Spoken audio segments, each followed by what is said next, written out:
प्रभु तेरी वाणी जीवन की रोटी, नैनों की ज्योति अंधेरा मिटाती।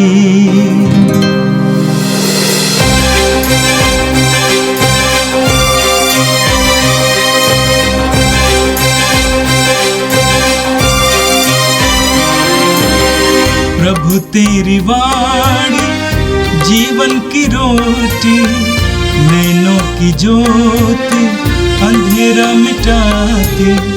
प्रभु तेरी वाणी जीवन की रोटी, नैनों की ज्योति अंधेरा मिटाती।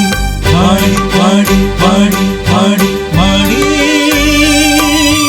पवित्र है, शाश्वत है, जीवन का मन्ना है।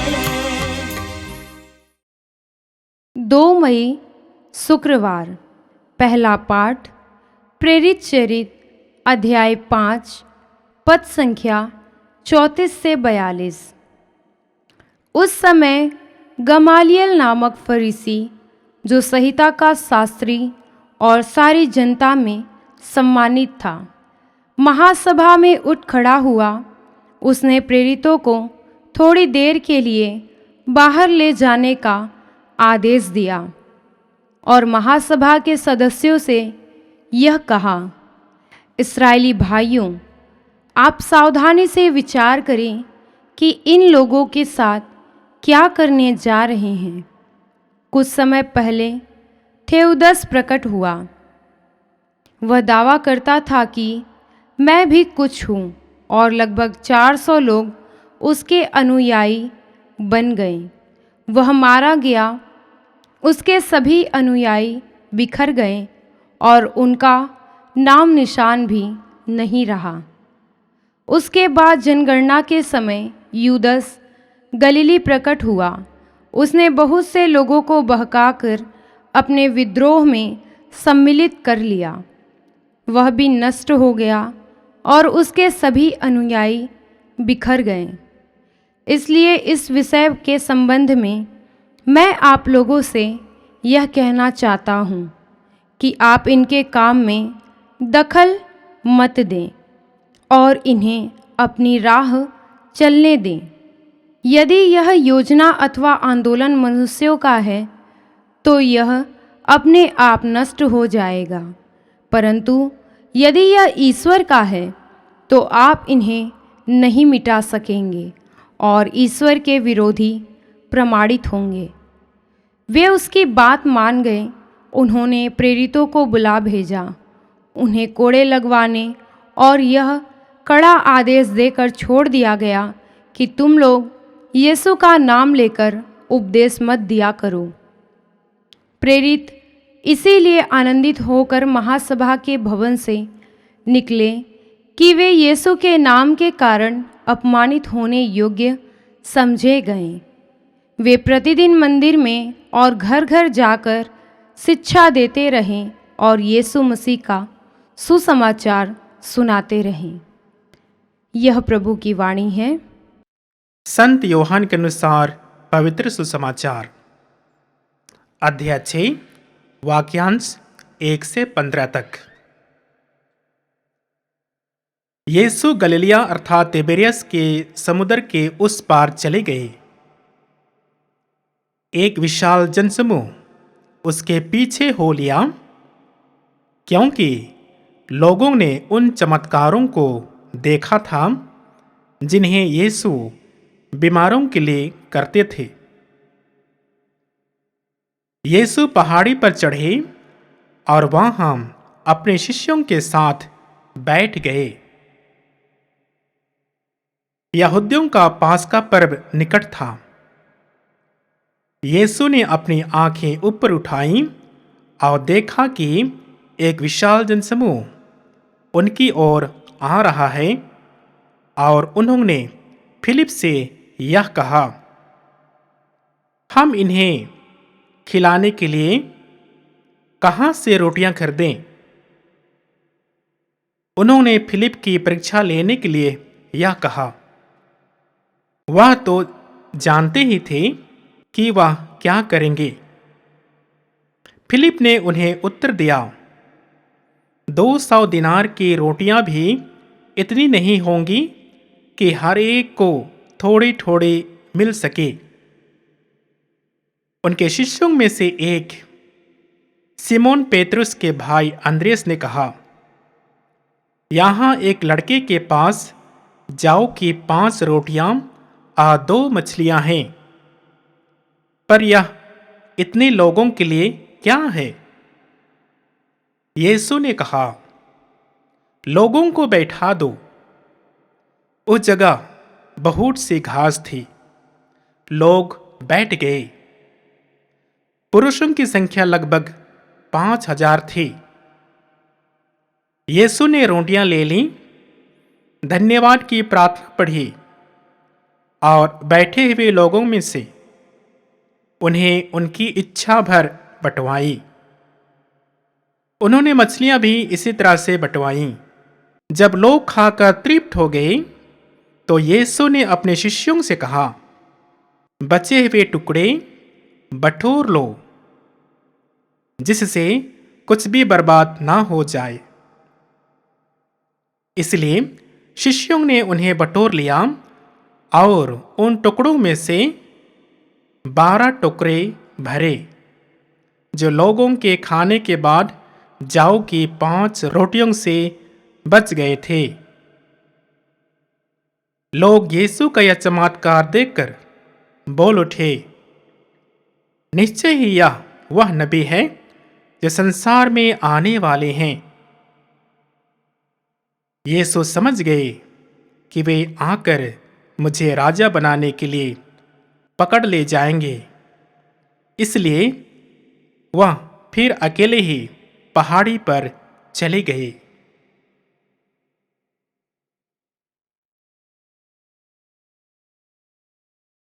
प्रभु का दिव्य सुसमाचार। ख्रीस्त प्रभु की जय। ख्रीस्त मेरे माता पिताओं, भाइयों बहनों एवं बच्चों, प्रभु यीशु के जी उठने के बाद एकाएक उन्होंने अपने शिष्यों को दिखाई दिया, अपने शिष्यों को दर्शन दिया और प्रभु यीशु के शिष्यगण, उनके अनुयायीगण, भक्तगण प्रभु यीशु का दर्शन पाकर के उनके दर्शन से, उनके प्रेम से ओत-पोत हो गए और खुशी के साथ, उत्साह के साथ वे उस सुसमाचार को प्रचार प्रसार करने के लिए, प्रभु यीशु के पुनर्जीवित होने का बात को रखने के लिए वे अलग अलग जगह जाते हैं और खुशी का इजहार करते हैं और प्रभु यीशु के दर्शन के बारे उनको बताते हैं और वही करने का प्रयास करते हैं जब प्रभु यीशु इस संसार में थे और उनको शिक्षा दिया करते थे। और पुनर्जीवित होने के बाद भी प्रभु यीशु सीधे तौर पर उनको आदेश देते हैं कि संसार के कोने कोने में जाओ और सुसमाचार का प्रचार प्रसार करो। मसीह मेरे प्रियो, आज के पहले पाठ जो प्रेरित चरित्र से लिया गया है, हम पाते हैं गमालिएल एक ज्ञानी फारिसी था, समझदार इंसान था। उन्होंने भारी सभा को सलाह देते हुए कहते हैं, यदि प्रेरितों का कार्य मनुष्यों की योजना है तो वह अपने आप नष्ट हो जाएगा, समाप्त हो जाएगा। और यदि वह जो कार्य, जो सुसमाचार का प्रचार प्रसार प्रभु यीशु के शिष्य लोग कर रहे हैं, प्रेरित लोग कर रहे हैं, यदि यह परमेश्वर की ओर से है तो उसे कोई नहीं रोक सकता है। उसका विरोध करना मतलब परमेश्वर का विरोध करना जैसा है। वे इन बातों को इसलिए रख रहे थे क्योंकि प्रभु के प्रेरित यीशु के शिष्यगण लगातार पुनर्जीवित प्रभु यीशु का सुसमाचार को बहुत ही तेजी से फैला रहे थे, विश्वास को बांट रहे थे।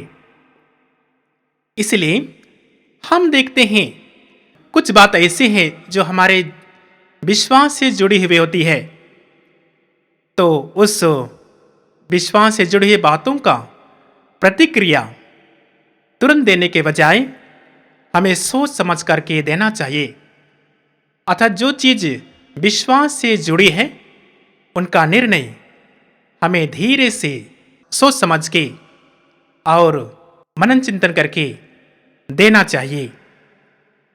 परमेश्वर की योजना स्थिर रहती है, जैसे हम पाते हैं जो पहले पाठ में प्रभु यीशु का जो कार्य उनके शिष्य लोग कर रहे हैं, और परमेश्वर का जो योजना है स्थिर रहती है।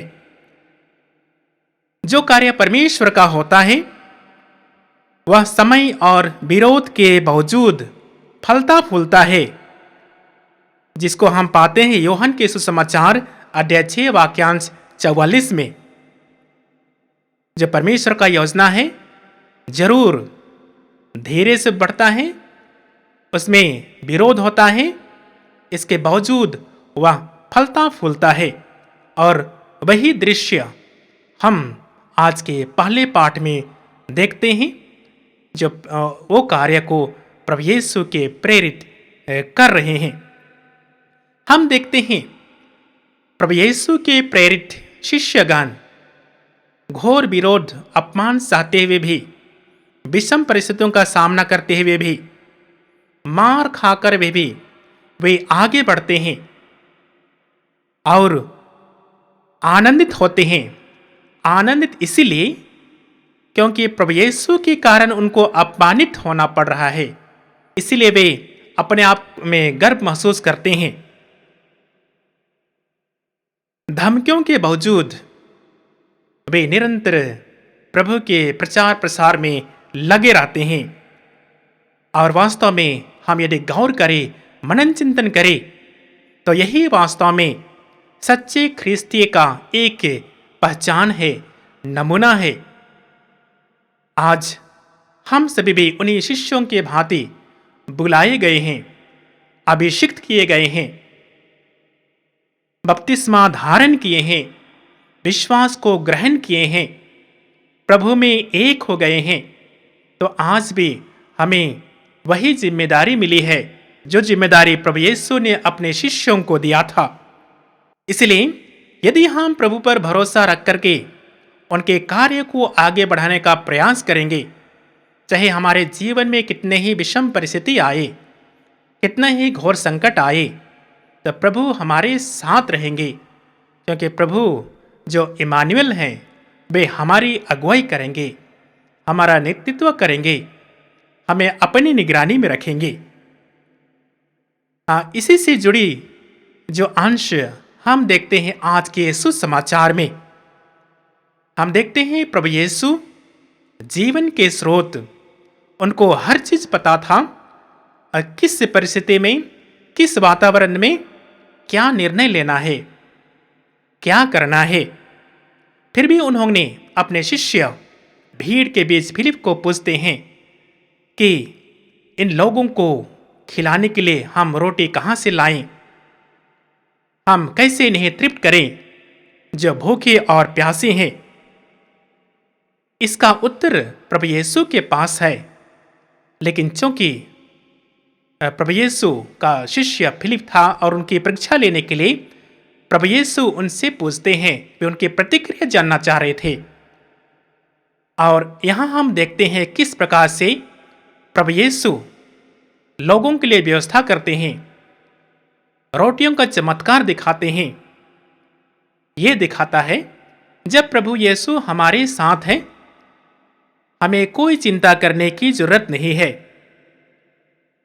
प्रभु यीशु जो हमारे पास है, उन्हीं में से वे हम आशीष देते हैं और उन्हीं आशीष से वे लोगों को तृप्त करते हैं।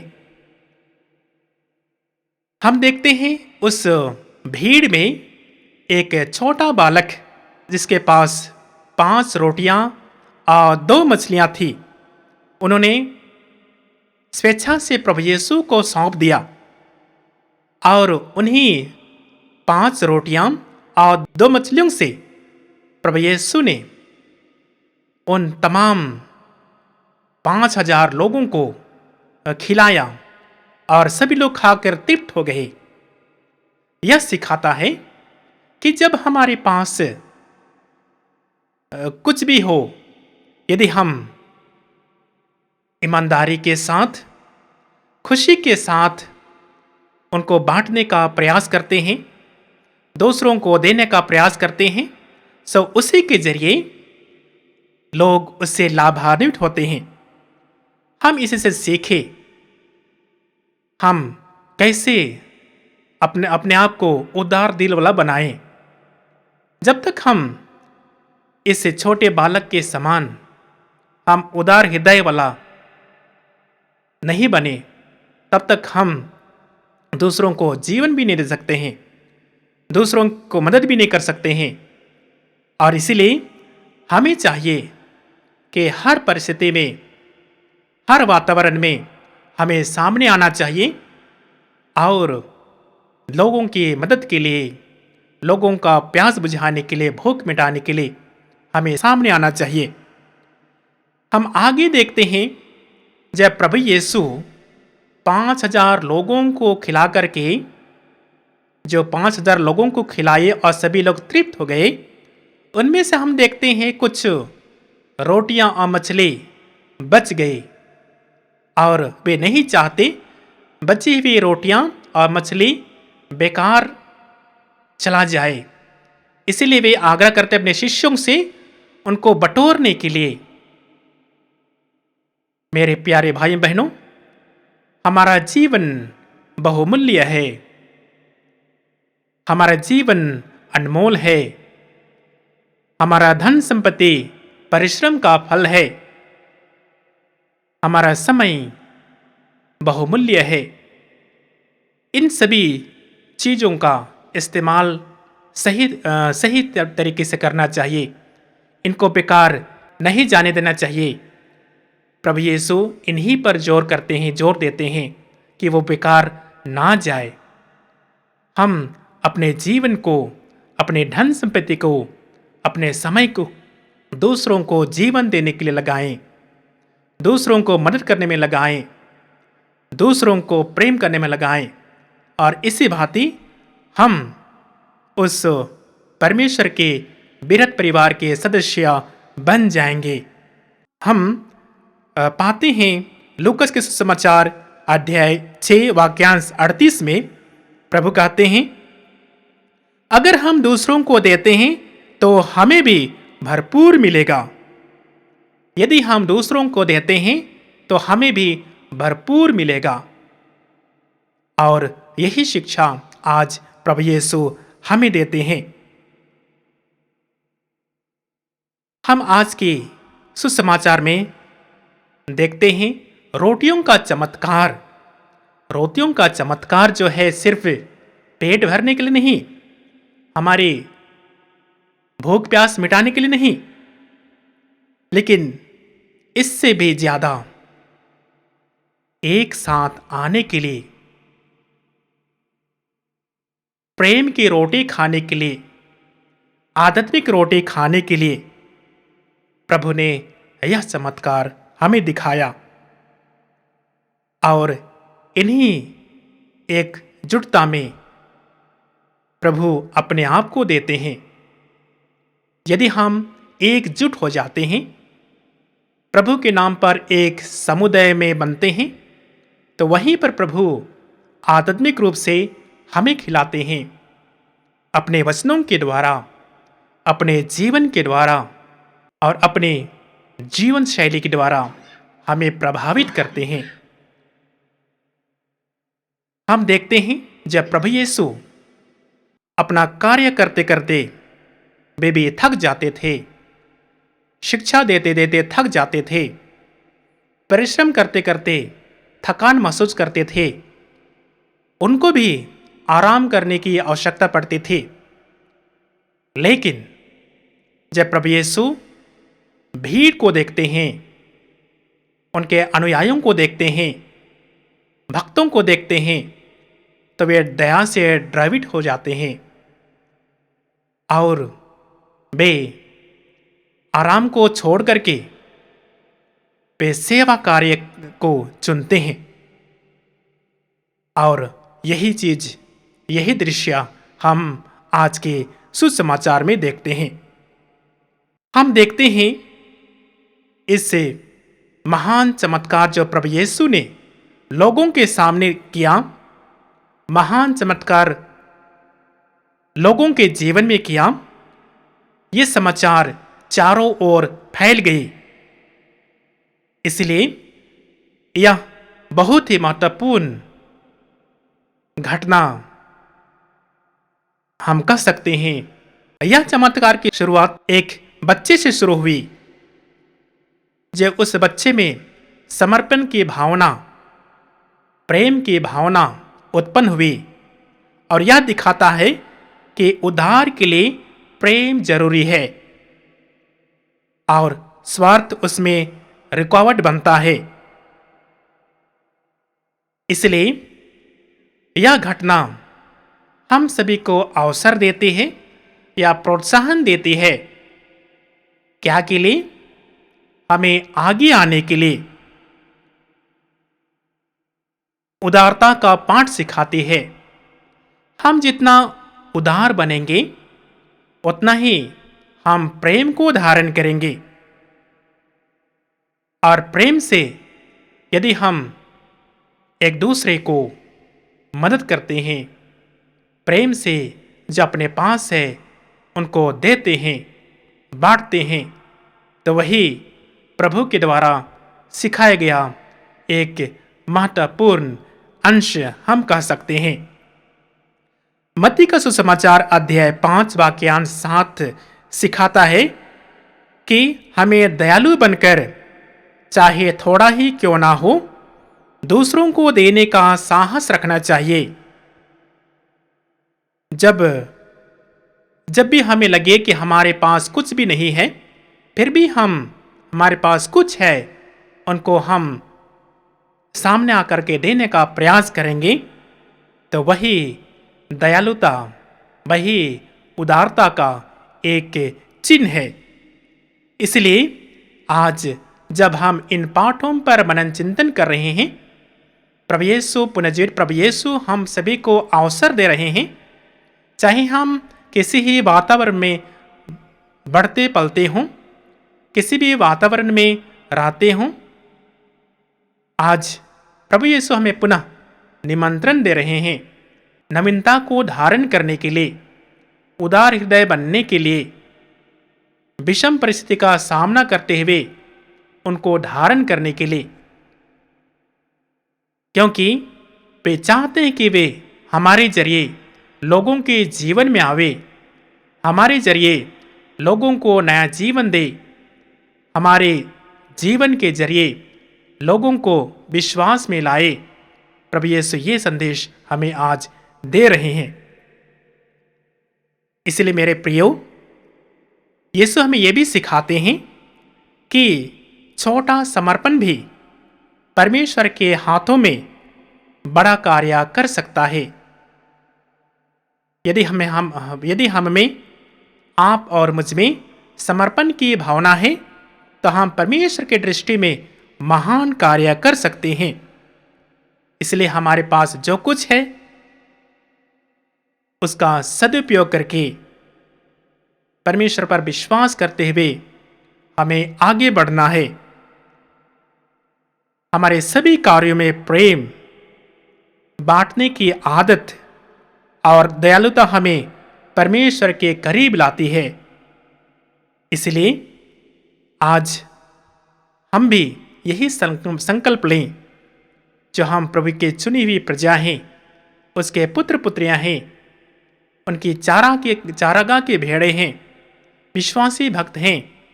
हमें प्रभु अपने बृहत् परिवार के सदस्य बना चुके हैं और हमें उनके मिशन कार्य के लिए, उनके राज्य की स्थापना के लिए हम सभी को सहभागी बना करके एक साथ कार्य करना चाहते हैं। तो मेरे प्रियो, आइए हम दृढ़ संकल्प लें और हम प्रभु के साथ वही कार्य करें जो वह हमारी अगुवाई कर रहे हैं, ताकि उनका राज्य संसार के कोने कोने में फैल जाए। आइए हम एक पल मौन रहें और ईश्वर से विशेष आशीर्वाद मांगे, आशीष मांगे। हे प्रेमी पिता, हम धन्यवाद देते हैं आज के सुंदर वचन के लिए। आज जब हम इन पाठों पर मनन चिंतन कर रहे हैं, हे प्रभु, हमें ऐसे कृपा दे, हमें ऐसे आशीष दे, ताकि इन वचनों के द्वारा हम आपके करीब आवें।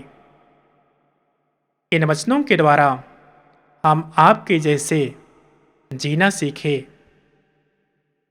उदार हृदय वाला बने, दयालु बने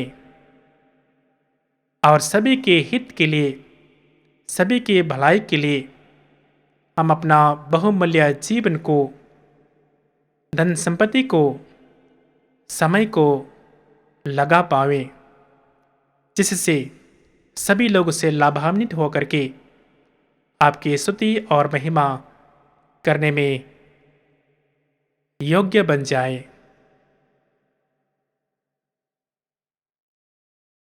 प्रभु तेरी वाणी जीवन की रोटी, नैनों की ज्योति अंधेरा मिटाती।